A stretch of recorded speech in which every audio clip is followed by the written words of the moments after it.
As a fan of the Pokemon series since I was a child, I cycled through a lot, and I mean a lot, of favorite Pokemon. As I developed as a person, so too did my taste in Pokemon. Now, I still love all the Pokemon I loved as a kid, but I do have a cut and dry favorite now. It's a bit difficult to talk about though, considering the reputation said Pokemon has in the community.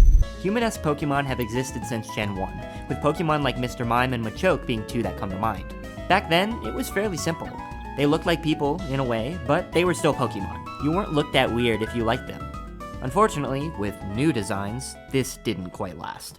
It's not 100% the fault of Game Freak. I truly don't believe that creating Pokemon with feminine features was planned to have such a drastic impact on the community. But humans are weird.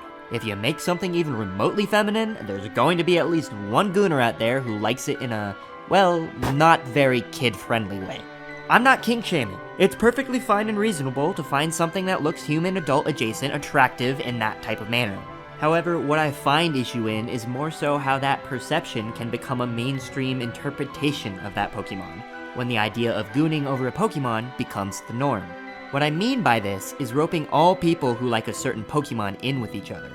Not everyone who likes Lopunny because it makes their cocky go boing boing. I am a victim of this very perception, and it's why talking about my favorite Pokemon is so tremendously hard. Okay, obviously we're on the same page by now. My favorite Pokemon is Gardevoir. Please, dear God, let me explain.